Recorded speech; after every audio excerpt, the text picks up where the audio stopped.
TSE retoma no dia 27 o julgamento que pode cassar 4 deputados estaduais, esvaziar a bancada do PL, mudar a composição da Assembleia e impactar a corrida ao Senado no Ceará. As informações com o repórter Carlos Silva. O Tribunal Superior Eleitoral, TSE, volta a analisar no próximo dia 27 as ações que tratarão da possível cassação da chapa de deputados estaduais do Partido Liberal, PL, por fraude à cota de gênero nas eleições de 2022.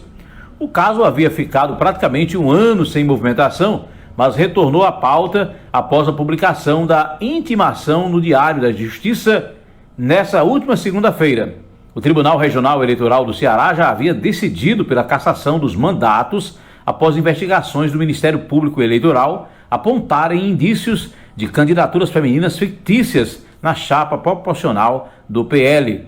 Se o entendimento do TRE for mantido no TSE, perderão os mandatos os deputados Alcides Fernandes, Carmelo Neto, doutora Silvana e Marta Gonçalves. A decisão terá impacto direto na composição da Assembleia Legislativa do Ceará. As 4 vagas seriam redistribuídas entre partidos do coeficiente subsequente à bancada do PL. Atualmente, uma das mais visíveis da oposição seria extinta.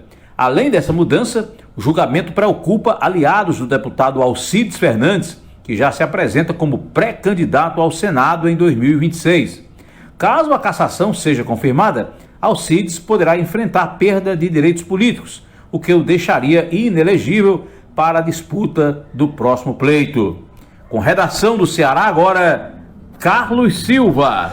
Jornalista Luzenor de Oliveira, o Tribunal Superior Eleitoral tende a manter a decisão do Tribunal Regional Eleitoral do Ceará, ou seja, manter a cassação dos deputados estaduais eleitos pelo PL. Mais uma vez, bom dia, Luzenor. Mais uma vez, bom dia a você, ouvinte, e a você, Marcos Surlan.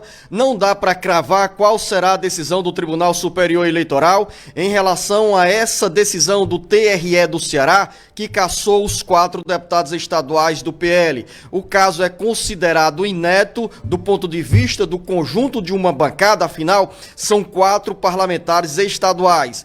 A decisão do TRE teve por base, como bem relatou o Carlos Silva, investigações do Ministério Público Eleitoral que indicaram irregularidades na cota de candidaturas femininas, ou seja, de acordo com essas investigações, o PL usou mulheres apenas para compor a exigência da legislação eleitoral que estabelece um percentual mínimo de candidaturas femininas na disputa ao Poder Legislativo, seja, nesse caso, a Câmara Federal ou a Assembleia Legislativa. O mais preocupante para as lideranças estaduais do PL é que há precedentes sobre a decisão do TSE que cassou no passado candidatas eleitas às câmaras municipais em várias cidades do Brasil por conta de fraudes à cota de gênero. Então, nesse momento, Marcos Surlan, não dá para dizer qual será a decisão do Tribunal Superior Eleitoral. O processo chegou a Brasília bem embasado com essas investigações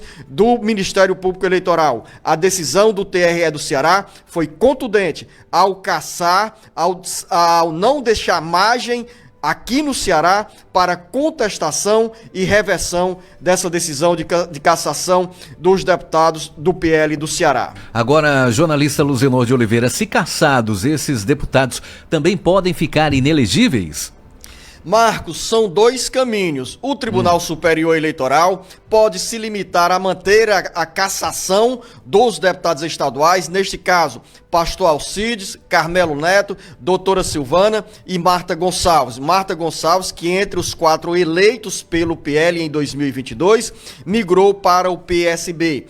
Uma das vertentes, das tendências, é essa: manter a cassação sem mexer nos direitos políticos. Outro caminho é que, além da cassação de mandatos, ou seja, tirar o mandato desses 4 parlamentares, 2 deputados estaduais, 2 deputados federais, cassar também os direitos políticos. Se essa decisão for mais abrangente, a repercussão é ainda maior, porque esses 4 nomes do PL, ou 3 do PL e uma do PSB, ou seja, Marta Gonçalves, doutora Silvana, Carmelo Neto e pastor Alcides, se o TSE avançar com a cassação e a suspensão de direitos políticos, os 4 estarão impedidos pelos próximos 8 anos de disputar novas eleições, o que teria um impacto direto tanto na agenda pré-eleitoral e eleitoral do PL, quanto também na trajetória política desses 4 parlamentares. Afinal, nós temos aí, por exemplo, a Marta Gonçalves exerce o primeiro mandato, tem bases políticas e eleitorais hoje estruturadas que a proporcionam se reeleger à Assembleia Legislativa. O deputado estadual Carmelo Neto está no primeiro mandato, foi um dos mais votados entre os 46 parlamentares estaduais, assim como a doutora Silvana, que também tem base estruturada no segmento evangélico para conquistar um novo mandato. E aí vem o outro impacto, além da Assembleia Legislativa, que é a pré-candidatura do pastor Alcides, pai do deputado federal André Fernandes, ao Senado. Jornalista Luzenor de Oliveira, me permita continuar nesta conversa. Entre os nossos ouvintes há a inquietação com uma simples pergunta, Luzenor. Por que a Justiça Eleitoral demora tanto a julgar esse tipo de processo, hein? Marcos Furlan, essa mesma pergunta eu fico a fazer também, porque nós tivemos as eleições em 2022, os novos parlamentares tomaram posse no dia 1º de janeiro de 2023, as investigações começaram logo, na realidade, essas investigações foram deflagradas durante a campanha eleitoral, ou antes mesmo de deflagrada a campanha eleitoral de 2022, na hora da composição das chapas, porque o Ministério Público Eleitoral começou a receber denúncias, não apenas sobre o PL, mas em relação a outros partidos que estavam buscando caminhos para preencher as vagas destinadas às mulheres candidatas, e esses partidos puxavam determinados nomes que, pelo perfil de atuação política ou mesmo de condição financeira, não teriam esses nomes condições para atrair uma votação que colocasse esses pré-candidatos, essas pré-candidatas, na perspectiva da conquista de um mandato na Assembleia Legislativa. Surgiu a desconfiança, apareceu a denúncia, o Ministério Público Eleitoral pautou uma investigação antes mesmo da disputa pelas eleições de 2022, pediu informações ao próprio Tribunal Regional Eleitoral sobre as chapas registradas, sobre os nomes que foram encaminhados por cada partido para a composição das chapas à Assembleia Legislativa e à Câmara Federal. A investigação foi ganhando curso, foi sendo aprofundada com depoimentos, com pedidos de informações. A Polícia Federal também participou da investigação. Chegamos ao dia da eleição. Resultado final: o PL elegeu 4 deputados, 4 integrantes à Assembleia Legislativa.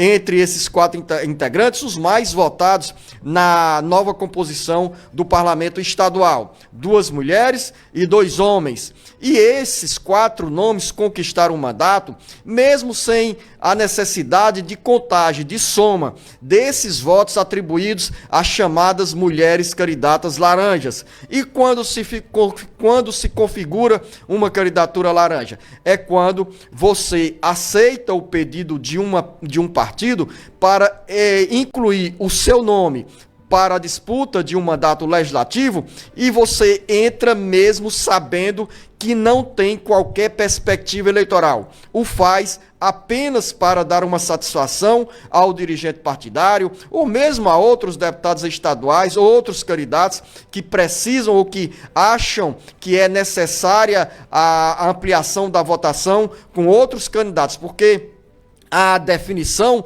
dos nomes de homens e mulheres eleitos e eleitas para compor Câmara Municipal, Assembleia Legislativa e Câmara Federal. Essa composição é definida de acordo com o montante de votos que cada partido soma em uma eleição proporcional. E, claro, os mais votados vão sendo integrantes da primeira lista de eleitos. No caso do Partido Liberal, as investigações apontaram que as mulheres entraram apenas para compor a chapa feminina, os 30% das vagas de cada chapa, ou seja, cada partido precisa lançar 30% de mulheres entre os nomes escolhidos para disputar um mandato ao Poder Legislativo. Então, essas investigações, Marcos Furlan, respondendo à sua pergunta e ao questionamento de muitos ouvintes, por quais razões há tanta lentidão da Justiça Eleitoral. E olha que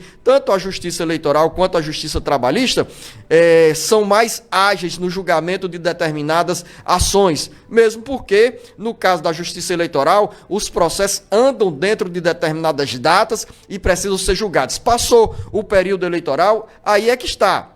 O Tribunal Regional Eleitoral julgou esse processo, cassou os deputados estaduais ainda em 2024 e nós estamos aí na expectativa agora desse processo ser analisado pelo TSE. Um detalhe, por isso a pergunta sobre a lentidão. Se o TSE não encerrar esse julgamento agora neste ano, é pouco provável que essa pauta entre na agenda de 2026. E se não houver julgamento, todos ficarão todos preservarão os direitos políticos e poderão disputar as eleições de 2026. É justamente o que acontece também com eleições municipais, quando os processos são abertos, existem pedidos de cassação de mandatos, tanto de vereadores eleitos quanto de prefeitos, e aí a Justiça Eleitoral vai julgando esses processos, tem recursos, os recursos são encaminhados ao TSE.